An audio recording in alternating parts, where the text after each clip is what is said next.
പടച്ച റബ്ബ് സ്വീകരിക്കാതിരിക്കില്ല. എനിക്ക് നിങ്ങളോട് വഅദ് പറയാനുള്ള ആഫിയത്തില്ല. എൻ്റെ ശരീരം എന്നെ തളർത്തുന്നുണ്ട്.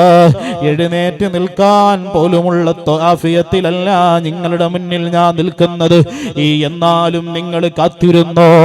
നിങ്ങൾ മുത്തുനബിയെ പറയാൻ കേട്ടിരിക്കാൻ കാത്തിരുന്നോ? ജൗഹർ എന്നെ വിളിച്ചിട്ട് പറഞ്ഞു, തങ്ങളെ നാടിൻ്റെ നാനാഭാഗങ്ങളിൽ നിന്ന് ആളുകൾ ഓടിയെത്തിയിട്ടുണ്ട്.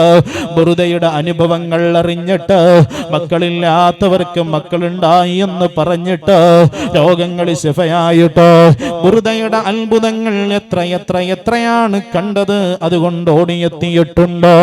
എൻ്റെ പ്രിയപ്പെട്ട ചെറുപ്പക്കാരാ, എൻ്റെ പ്രിയത്തിന്റെ ഇന്നലകളിൽ ഹക്കീം ബിൻ ഹുസാമിന് പോലും വെള്ളം കൊടുക്കാനുള്ള കാരണം വമ്പുറ്റ ഹംസ റളിയല്ലാഹു ചാണ്ടിട്ടമ്പിയസുവദേ മാറടാ. നമ്മൾ ആവേശത്തോടെ പാടുന്ന പാട്ടില്ലയോ? ഹംസത്തുൽ കറാർ ഊരിപ്പിടിച്ച വാളുമായിട്ട് വെള്ളമെടുക്കാൻ ബദറിന്റെ രണാങ്കളത്തിലേക്ക് ശത്രുക്കൾ വരുമ്പോ അവരുടെ മുന്നിൽ എഴുന്നേറ്റ് നിന്നിട്ട് പറഞ്ഞില്ലേ, വമ്പന്മാരുണ്ടെങ്കിൽ ഞാനൊന്ന് കാണട്ടെ, വമ്പന്മാരുണ്ടെങ്കിൽ ഞാനൊന്ന് കാണട്ടെ, വന്ന് വിലക്കോടെ വെള്ളം കുടിച്ചാട്ടെ. ആരായത്? ഹംസത്തുൽ കറാറാ. പരിശുദ്ധമായ ദീനുൽ ഇസ്ലാമിന്റെ മുന്നേറ്റത്തിന്റെ കരിമ്പുലിയല്ലേ? ആ കരിമ്പുലിയുടെ മുന്നിൽ എഴുന്നേറ്റ് നിന്ന് ചങ്കൂറ്റത്തോടെ ഒരു തുള്ളി വെള്ളം കുടിക്കില്ലെന്ന് പറഞ്ഞു നിൽക്കുന്ന ഹംസത്തുൽ കറാർ റളിയല്ലാഹു അൻഹു. ആ ഹംസയോട് തിരുനബി കൈത്തണ്ടയിൽ കടന്നു പിടിച്ചിട്ട് പറഞ്ഞു, ഹക്കീം ഇബ്നു ഹുസാമ വരുന്നത്. ഹക്കീം ഇബ്നു ഹുസാമിനെ പരിഗണിക്കാതിരിക്കാൻ കഴിയില്ല. കൊടുത്തേക്ക് ഹംസ, കുടിക്കട്ടെ ഹംസ, വെള്ളം കുടിക്കട്ടെ ഹംസ. എന്റെ പ്രിയപ്പെട്ട ഉമ്മമാരോട് എനിക്ക് ഉണർത്താനുള്ളത്, ഒരു ശത്രുവിനെ പോലും ആ നിലക്ക് കണ്ട തിരുനബി സല്ലല്ലാഹു അലൈഹി വസല്ലമ തങ്ങൾ ആടുകൊടുത്തതിന്റെ പേരിൽ നിങ്ങളെ പരിഗണിക്കുന്ന രൂപം നിങ്ങൾ ആലോചിച്ചിട്ടുണ്ടോ? അരി കൊടുത്തതിന്റെ പേരിൽ നിങ്ങളെ പരിഗണിക്കുന്ന രൂപം നിങ്ങൾ ആലോചിച്ചിട്ടുണ്ടോ? ആദരവായ തിരുനബി സല്ലല്ലാഹു അലൈഹി വസല്ലമ തങ്ങൾ തന്നെ പഠിപ്പിച്ചതല്ലയോ നിങ്ങൾ മുത്തഖീങ്ങളാകണമെന്ന്, നിങ്ങൾ തഖ്വയുള്ളവരാകണമെന്ന്, നിങ്ങൾ അല്ലാഹുവിനെ വഴിപ്പെട്ട് ജീവിക്കുന്നവരാകണമെന്ന്. ആരാണോ തഖ്വയുള്ളവരോ ഇദ്ദത്തുൽ മുത്തഖീൻ, അവർക്കാണ് സ്വർഗം തയ്യാർ ചെയ്തു വച്ചിരിക്കുന്നത്. ആരാണ് ഈ ലോകത്ത് നിന്ന് വിട പറയുമ്പോൾ കലിമ ചൊല്ലിയിട്ട് മുസ്ലിമായി മരിക്കുന്നത്? എന്റെ പ്രിയപ്പെട്ട പെങ്ങളെ ചോദിക്കട്ടെ, നിങ്ങളോട് ദുനിയാവിൽ പല നിലക്കും ജീവിച്ചവരാണ് നിങ്ങളോ? ദുനിയാവിൽ ഒരു പക്ഷേ നിങ്ങൾ വെറ്റമുക്ക് മഹലിന്റെ കമ്മിറ്റി അംഗമായിരിക്കാം, വലിയ വലിയ മുസ്ലിം തറവാട്ടുകളിൽ ജനിച്ചവരായിരിക്കാം.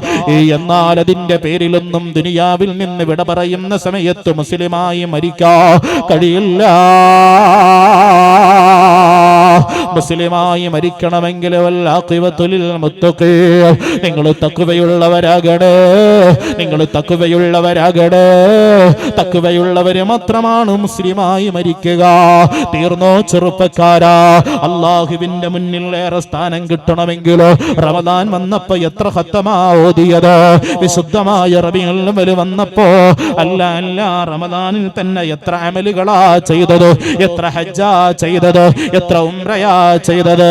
കഅബാലയമെന്ന് കറുത്ത നാട് പുതച്ച് മാലോകരമാടി വിളിച്ച് മാറത്തണയിച്ച് മനസമാധാനത്തിന്റെ മട്ടുപ്പാവൊരുക്കുന്ന കഅബയുടെ കില്ല പിടിച്ചിട്ട് എത്രയാ ദുആ ചെയ്തത്. എന്തിനാ ഇതൊക്കെ ചെയ്തത്? സദഖ കൊടുത്തത്, നിസ്കരിച്ചത്, നോമ്പെടുത്തതെല്ലാം അല്ലാഹുവിന്റെ അടുക്കൽ സ്ഥാനമുണ്ടാകാനാ. ഇന്ന അക്രമക്കും അല്ലാഹുവിന്റെ അടുക്കൽ ഏറ്റവും സ്ഥാനമുള്ളവര് അത്ഖാക്കും, നിങ്ങളിൽ നിന്ന് സൂക്ഷ്മതയുള്ളവരാണ്, തഖ്വയുള്ളവരാണ്. ചോദിക്കട്ടെ, ആരായി തഖ്വയുള്ളവര്?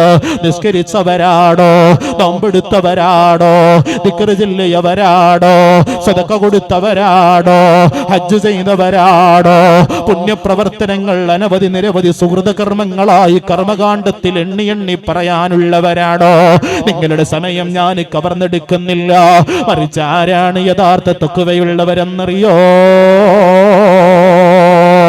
വിശുദ്ധമായ ഖുർആൻ തന്നെ പറഞ്ഞു, ഉഇദ്ദത്തുൽ മുത്തഖീന, മുത്തഖീങ്ങൾക്കാണ് സ്വർഗ്ഗം തയ്യാർ ചെയ്തു വച്ചിരിക്കുന്നത്. സ്വർഗ്ഗം നിനക്കൊരു ബസ്കനായി ലഭിച്ചെങ്കിലേ ഇവിടെന്ത് ക്ലേശോ സാരമില്ല നിന്നിലേ. അൽഇൻസാനു സഖിനും വമത്ലൂബുഹു മുതഹർരികോ. കളകളാരാവം മുടക്കി ഒഴുകിയൊലിക്കുന്ന കുഞ്ഞരുവികളുള്ള സ്വർഗത്തിന്റെ ആരാമത്തിന്റെ അടിത്തട്ട് ആസ്വദിക്കുന്ന സ്വർഗത്തിന്റെ അവകാശി ആരാണെന്ന് ചോദിച്ചാ അവര് മുത്തഖീങ്ങളാണ്. ആ മുത്തഖീങ്ങളുടെ പ്രത്യേകത എന്താ? അല്ലദീന യുൻഫിഖൂന ഫിസ്സറാഇ വല്ലറാ വൽകാളിമീനൽ ഗൈള والعافين عن الناس. മുത്തഖീങ്ങളുടെ പ്രത്യേകത കയ്യിലുള്ളപ്പോഴും ഇല്ലാത്തപ്പോഴും സ്വതക്ക കൊടുക്കുന്നവരാണ്. നിസ്കാരക്കാരായതുകൊണ്ടായില്ല, നോമ്പുകാരായതുകൊണ്ടായില്ല, ദിക്റ് ചൊല്ലുന്നവരായതുകൊണ്ടായില്ല. ഇതൊക്കെ സ്വീകരിക്കണമെങ്കിൽ പോലും ഈ തഖ്വയുടെ സ്വഭാവമുള്ളവരാകാത്ത ഈ മൂന്ന് സ്വഭാവം ജീവിതത്തിലില്ലാത്തവര്, അവരുടെ നിസ്കാരം അല്ലാഹ്ക്ക് വേണ്ട, അവരുടെ നോമ്പ് അല്ലാഹ്ക്ക് വേണ്ട, അവരുടെ സുകൃതകർമ്മങ്ങൾ അല്ലാഹ്ക്ക് വേണ്ട, അവരുടെ ഹജ്ജ് അല്ലാഹ്ക്ക് വേണ്ട. കാരണം എന്റെ ഈ മൂന്ന് സ്വഭാവവും തഖ്വയുടെ അടയാളങ്ങളാണ്. തഖ്വയുള്ളവരിൽ നിന്നാണ് മിനൽ മുത്തഖീൻ ആരാധന കർമ്മങ്ങൾ സ്വീകരിക്കുന്നത്. അതുകൊണ്ടല്ലയോ എന്റെ പ്രിയപ്പെട്ട പെങ്ങളെ, നിങ്ങളോട് ഞാനൊന്ന് ഉണർത്തി തരട്ടെയോ?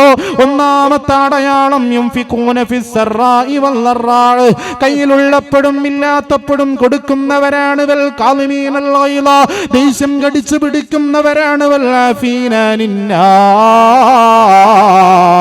മറ്റുള്ളവർക്ക് പുറത്തു കൊടുക്കുന്നവരാണ്. എന്റെ പ്രിയപ്പെട്ട പെങ്ങള്, ഞാൻ പറഞ്ഞു വരുന്നത് നിങ്ങളൊന്ന് കേൾക്കണേ. ഈ ആയത്തല്ലയോ ഖദീജ കേട്ടത്?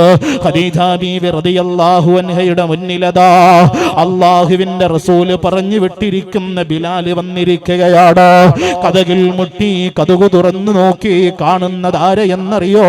ബിലാല് ബിൻ റബാഹ് റളിയല്ലാഹു അൻഹുവിനെയാണ്. എന്തേ ബിലാല്, എന്തേ ബിലാല്, എന്തേ ബിലാല്?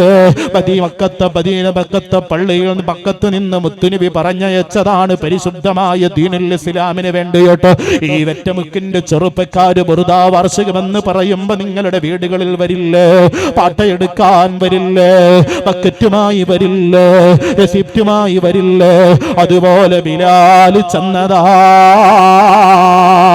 ഖദീജ പറഞ്ഞു, പെങ്ങളെ ഒരല്പസമയം നിൽക്കാമോ എന്ന് പറഞ്ഞു. പെങ്ങളെ അങ്ങനെ പറഞ്ഞു ബിലാൽ കാത്തു നിൽക്കുകയാണ്. ഒരല്പസമയം ചെന്നപ്പോ ഖദീജാന്റെ വീടിന്റെ കവാടം താനെ തുറക്കുകയാണ്. കൈമാറ്റം മുന്നിലേക്ക് നീണ്ടു വരികയാണ്. ഖദീജ അതിന്റെ അകത്തേക്ക് എന്തോ ഒരു സാധനമിടുന്നു. ബിലാല് തങ്ങള് ബക്കറ്റിന്റെ ഉൾഭാഗത്തേക്ക് നോക്കുമ്പോൾ ബിലാല് ഞെട്ടിപ്പോയി. പടച്ചവനെ, എന്തൊരു സ്വതക്കയാണിത്, എന്തൊരു സ്വതക്കയാണിത്! ബിലാല് ബക്കറ്റുമായി ഓടി വരികയാണ്. ബക്കറ്റിന്റെ അകത്ത് കിടന്ന ആ സാധനമെടുത്ത് ബിലാല് കൈവെള്ളയിൽ വെച്ചു. എന്റെ പ്രിയപ്പെട്ടവങ്ങള്, മുത്തുനബി സല്ലല്ലാഹു അലൈഹി വസല്ലമ തങ്ങൾ വിദൂരത്ത് നിന്ന് നോക്കുമ്പോ കാണുന്ന രംഗം എന്തെന്നറിയോ?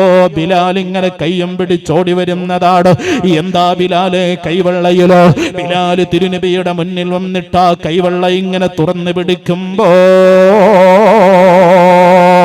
ആ ബിലാല് വെറ്റമുക്കിന്റെ പ്രിയപ്പെട്ട പെങ്ങളെ, ഇസ്ലാമിന്റെ കറുത്ത മാണിക്യത്തിന്റെ കൈവെള്ളയിലിരിക്കുന്നത് ഖദീജ ബീവിയുടെ മുറിച്ചെടുത്ത ചെവിയുടെ കഷ്ണമാണ്. ചെവിയുടെ കഷ്ണമാണ് പെങ്ങളെ. ഇതങ്ങ് പറയുമ്പോ സുബ്ഹാനല്ലാഹ്, ആ ചെവിയുടെ ഭാഗം വാങ്ങിച്ചുകൊണ്ട് ആദരവായ തിരുനബി സല്ലല്ലാഹു അലൈഹി വസല്ലമ തങ്ങൾ ഖദീജാന്റെ വീട്ടിലേക്ക് ഓടിക്കയറുമ്പോ ഇത് എന്താണ് ഖദീജ എന്ന് ചോദിക്കുമ്പോ ആ ഖദീജ പറയുകയാണ്, യാ റസൂലല്ലാഹ്,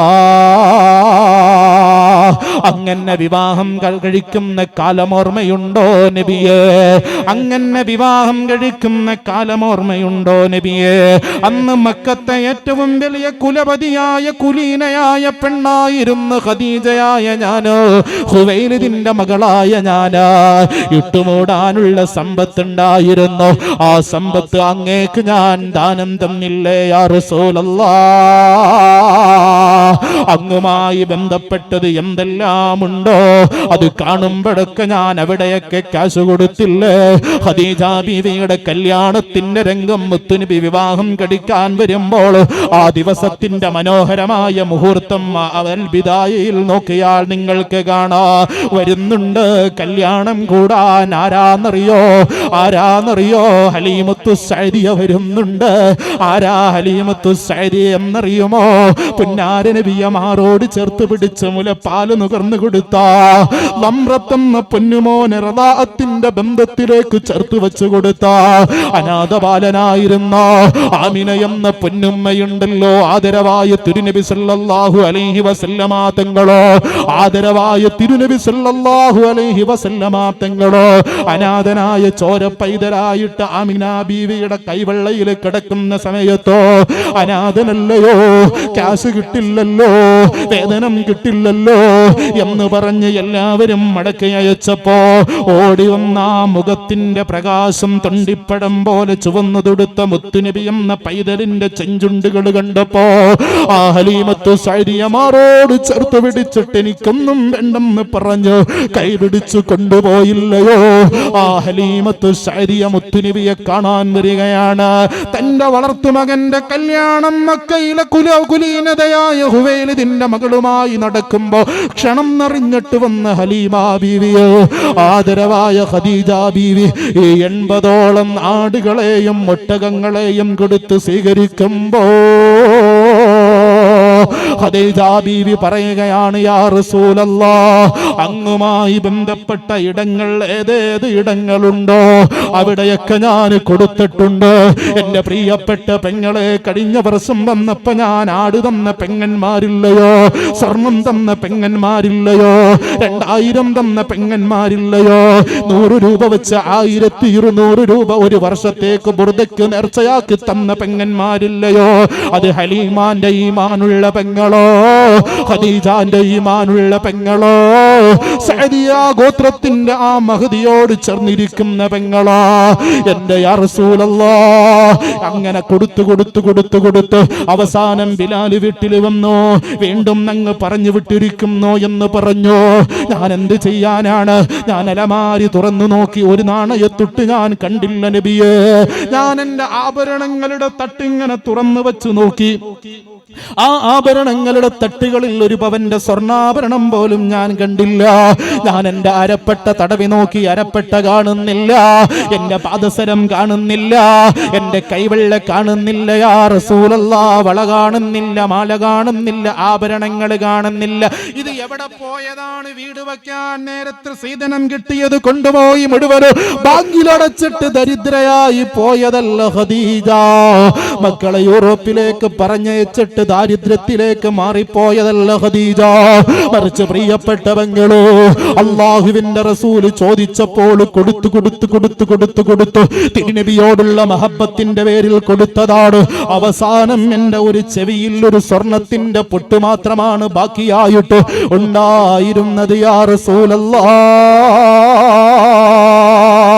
അതടിക്കാൻ നോക്കുമ്പോഴോ ഒരൽപ്പം ടൈറ്റായിരിക്കുന്നുണ്ട് നബിയേ. ഞാൻ എന്ത് ചെയ്യാനാ നബിയേ? അഴിക്കാനാവുന്നില്ല നബിയേ. ബിലാലാണെങ്കിൽ കാത്തു നിൽക്കുന്നു നബിയേ. അങ്ങ് പറഞ്ഞു വിട്ടിട്ട് സമയമേറെയായി നബിയേ. ആ ഖദീജാന്റെ മനസ്സാട് ഇവിടെ ചോദിച്ചപ്പോൾ 5ഓളം വരുന്ന ചെറുപ്പക്കാരെ ഏറ്റെടുത്ത ആട്, അത് കൊടുക്കാനുള്ള മനസ്സ്. സമയതാമസമില്ല അവർക്ക്, ചിന്തയില്ല അവർക്ക് സമ്പത്തിനെ പറ്റിയുള്ള ചിന്തയില്ല. ചോദിച്ചതല്ലേ ഹബീബിന്റെ പേരിലല്ലോ, റസൂലിന്റെ പേരിലല്ലോ, മദ്ഹ് കീർത്തനങ്ങൾ പറയാനല്ലോ, ഈ വൃദ്ധാവാർഷികം ഖിയാമം നാൾ വരെ നിലനിൽക്കാനല്ലോ ഏറ്റെടുത്തു 5ഓളം വരുന്ന ചെറുപ്പക്കാർ. അതുപോലെ ഖദീജ ബീവി പറയുകയാണ്, ഇത് അടിക്കാൻ സമയം എനിക്ക് കിട്ടാ സമയമായാൽ അടിക്കുന്ന നേരമാകുമ്പോൾ ഒരുപാട് നേരം പോകുമല്ലോ, റസൂല് പറഞ്ഞു വിട്ടിട്ട് നേരം ഒരുപാടായല്ലോ, ഇത് അടിക്കുന്ന സമയം നഷ്ടപ്പെടുന്ന കാരണം കൊണ്ട് സ്വതക്കയുടെ പ്രതിഫലം കുറഞ്ഞു പോകുമോ എന്ന് ഭയപ്പെട്ടിട്ട് ഞാൻ എന്റെ ചെവിയങ്ങ് മുറിച്ചു. യാ റസൂലല്ലാഹ്, ഏറ്റമുക്കിന്റെ പെങ്ങളെ തിരുനബി സല്ലല്ലാഹു അലൈഹി വസല്ലമ തങ്ങൾ ഖദീജ ബീവിയെ നെഞ്ചകത്തോട് ചേർത്ത് പിടിച്ച് വെറ്റിത്തടത്തിന് ചുംബനം കൊടുത്തിട്ട് പൊട്ടിപ്പൊട്ടിക്കരയുകയാണ്. പെങ്ങളെ ചോദിക്കട്ടെ, ഖദീജ മരിച്ചു കിടക്കുമ്പോ ഖദീജയ്ക്ക് കഫം പുടൈപതിയാ, ഖദീജയ്ക്ക് വസ്ത്രമുണ്ടായിരുന്നില്ല, കാലുമറയുമ്പോൾ തലമറയുമായിരുന്നില്ല. എങ്ങനെയാ പെങ്ങളെ ഖദീജ അവസ്ഥയിലേക്ക് എത്തിയത്, സുമയ്യാവസ്ഥയിലേക്ക് എത്തിയത്? ചരിത്രത്തിലെ മഹനീയ വനിതകളൊക്കെ വലിയ കുലപതികളായിരുന്നവര് ദാരിദ്ര്യത്തിന്റെ നടുത്തളത്തിലേക്ക് പോയത്. അവര് 2000 അല്ല കൊടുത്തത്, അവര് ആടല്ല കൊടുത്തത്, അവര് 1200 അല്ല കൊടുത്തത്, അവരുടെ കയ്യിലുള്ളത് മുഴുവൻ കൊടുത്തു തീർന്നില്ല. ജാദോബിയം വാലിൽ വബഉ നഫൂസഹു ലദീനിൽ ഹുദാ ഫീ കുല്ലി മൗതീനി ഗസ്വതി.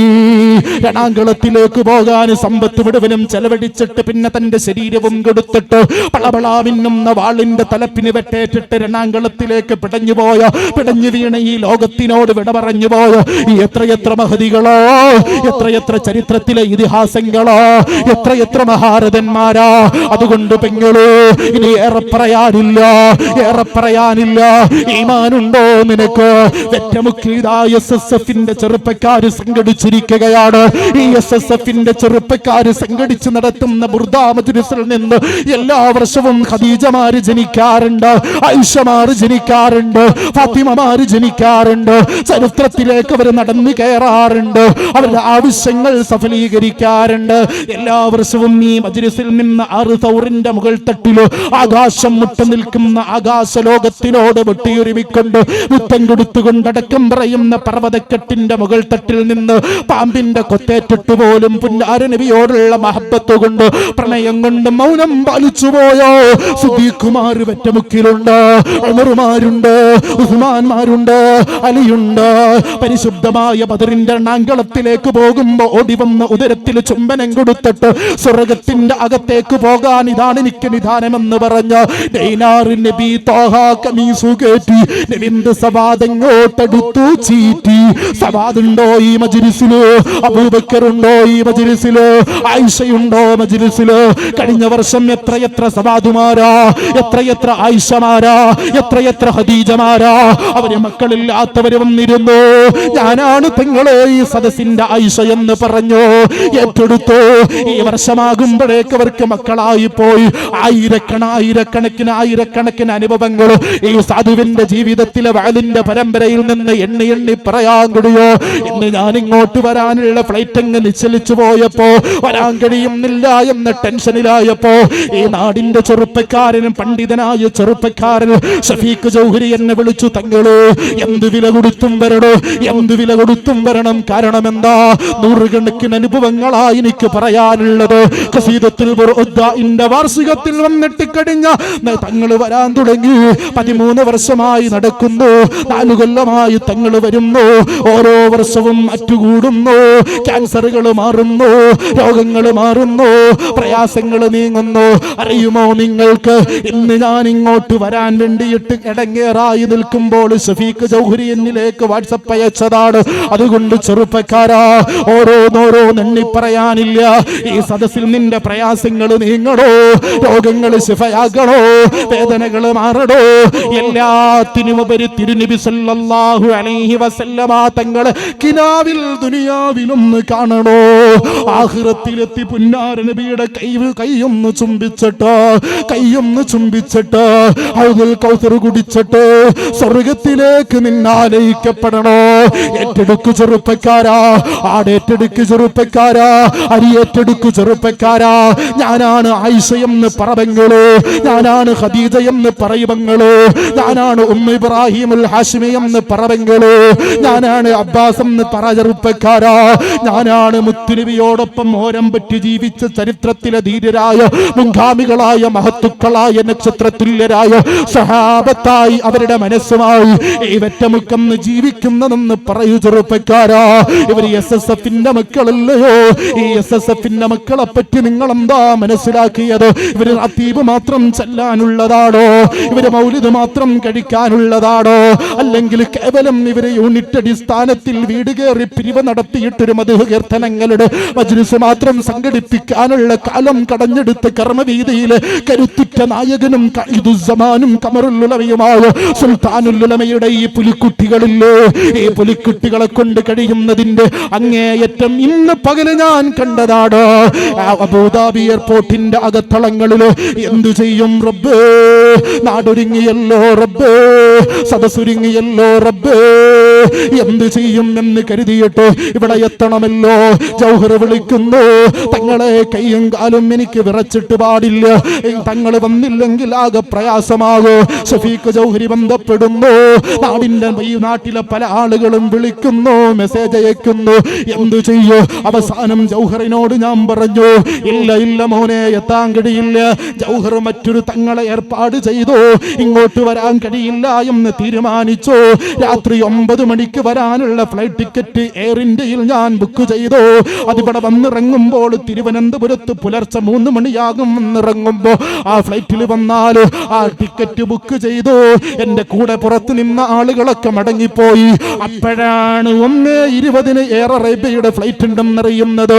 ആ എയർ അറേബ്യയുടെ ഫ്ലൈറ്റിലേക്ക് ടിക്കറ്റ് എടുക്കുന്നത് എപ്പോഴെന്നറിയുമോ?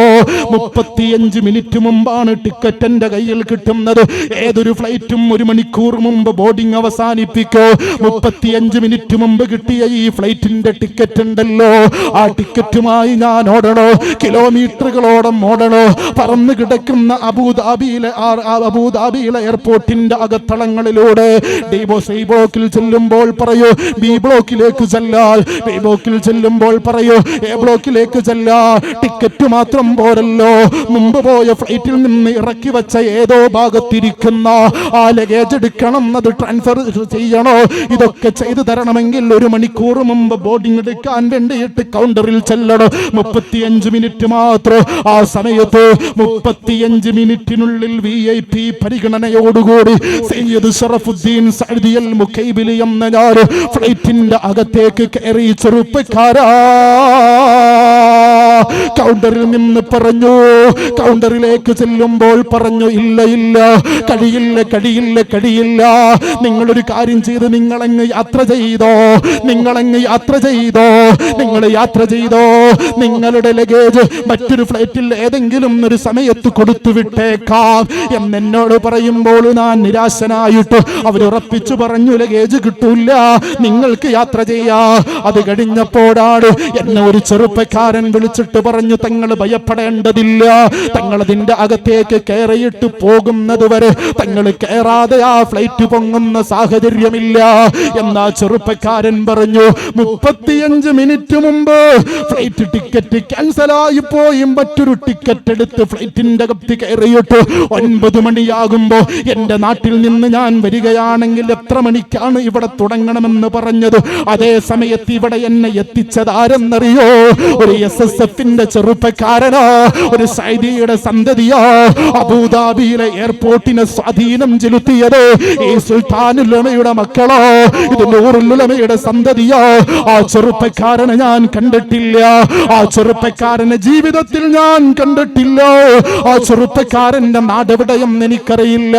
ആ ചെറുപ്പക്കാരനോട് എന്റെ ഒരു കൂട്ടുകാരൻ പറഞ്ഞു, ഒരു തങ്ങളിങ്ങനെ പ്രയാസപ്പെട്ടിങ്ങനെ ഇരിക്കുന്നുണ്ട്. എന്റെ പ്രയാസം എന്തെന്നറിയോ?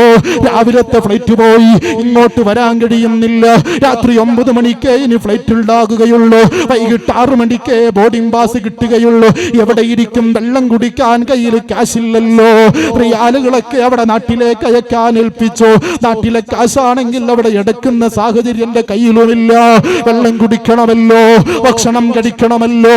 എന്തു ചെയ്യും? ഞാൻ അവസാനം വാടിത്തളർന്നിട്ട് എഴുന്നേറ്റ് നിൽക്കാൻ കഴിയാത്ത അവസ്ഥയിൽ അബുദാബി എയർപോർട്ടില് എവിടെയാ ഇരിക്കാനിടമില്ല. ഞാൻ അവസാനം പ്ലാറ്റ്ഫോമിൽ ഇങ്ങനെ കിടന്നു. എന്റെ പ്രിയപ്പെട്ട പെങ്ങള്, എനിക്ക് 1 മാസക്കാലമായി കിഡ്നി സ്റ്റോണിന്റെ ബുദ്ധിമുട്ടുണ്ട്. ആ പ്രയാസം കൊണ്ട് വെള്ളം ഒരു കൺട്രോൾ ലെവലിൽ കുടിച്ചിട്ടില്ലെങ്കിൽ, 1 മണിക്കൂർ ഇടവിട്ട് വെള്ളം കുടിച്ചിട്ടില്ലെങ്കിൽ പ്രയാസമാ. ഇന്ന് ഉച്ചയായപ്പോ എന്നെ വല്ലാതെ വേദന കൊണ്ടലട്ടിയപ്പോ ആളുകൾ നടന്നു പോകുന്ന ലോഞ്ചിന്റെ ഇടയിൽ കസേരയിട്ട ഭാഗത്ത് ഞാൻ ധരിച്ച ഈ കോട്ടും ധരിച്ച് പെട്ടി എന്റെ തലയിൽ വെച്ച് ഞാൻ നീണ്ടു നിവർന്ന് കിടന്നു. തലകാലബോധം നഷ്ടപ്പെട്ട് കിടന്നു. അത് കഴിഞ്ഞപ്പോഴാണ് 35 മിനിറ്റ് മുമ്പ് സമയമുള്ളപ്പോൾ ഈ ചെറുപ്പക്കാരൻ നമ്പർ താട്ടെ എന്ന് പറഞ്ഞു വിളിക്കുന്നത്. ആ ചെറുപ്പക്കാരന്റെ പേര് ഷഫീഖ് എന്നാണ്. അവൻ സഅദിയുടെ സന്തതിയാണ്. അവൻ സഅദിയുടെ ജനറൽ സെക്രട്ടറിയോ ജോയിന്റ് സെക്രട്ടറിയോ എന്തോ ആണ്. UAE-യുടെ അലുമിനിയുടെ നേതൃത്വമാണ്. ആരാണ്? അവൻ കാശ് കൊടുത്തു. അവനക്ക് ഞാൻ ആരാണെന്നറിയില്ല, എനിക്ക് അവൻ ആരാണെന്നറിയില്ല. അവൻ വേറെ ആരെയോ പറഞ്ഞു വിട്ട് പുറത്തേതോ പ്രദേശത്ത് നിന്ന് 20,000 രൂപയ്ക്ക് ടിക്കറ്റ് എടുത്തിട്ട് ആ ടിക്കറ്റ് അകത്തെത്തിച്ചിട്ട് ആ അകത്തെത്തിയ ടിക്കറ്റിലൂടെ എന്നെ സി ബ്ലോക്കിലേക്ക് എത്തിച്ചിട്ട് ആ ബ്ലോക്കിൽ എത്തിച്ചിട്ട് അവിടെ നിന്ന് ആ ചെറുപ്പക്കാർ എന്നെ ഏതോ 35 മിനിറ്റുള്ള സമയം ഞാൻ ഫ്ലൈറ്റിന്റെ അകത്തേക്ക് കയറുമ്പോ എല്ലാം കിടിഞ്ഞകത്തേക്ക് കയറുമ്പോ 5 മിനിറ്റ് മാത്രമാണ് ഫ്ലൈറ്റ് ഉയരാൻ പൊങ്ങാനുള്ളത്. ആ ഫ്ലൈറ്റിന്റെ അകത്തളങ്ങളിൽ കൗണ്ടർ തുറന്ന് എന്റെ ലഗേജ് കയറ്റി. ആർക്കാണിത് സാധ്യമായത്? ഇത് ഖമറുൽ ഉലമയുടെ മക്കളോ? ഇത് നൂറുൽ ഉലമയുടെ മക്കളോ? 10-20 മിനിറ്റ് കൊണ്ട് സഅദിയുടെ ഒരു പൂർവ്വ വിദ്യാർത്ഥി നൂറുൽ ഉലമ പകർന്നു കൊടുത്ത പ്രസ്ഥാനത്തിന്റെ ആവേശം കൊണ്ട് ആത്മാഭിമാനത്തോടെ ജീവിക്കുന്ന അബൂദാബിയിൽ ആ ചെറുപ്പക്കാരനും ഞാനുമായി ബന്ധിപ്പിക്കുന്ന ഘടകമേതാ? അയാൾ നൂറുൽ ഉലമയുടെ സന്തതി എന്നതാണ്. ഞാനും നൂറുൽ ഉലമയുടെ സന്തതി എന്നതാണ്.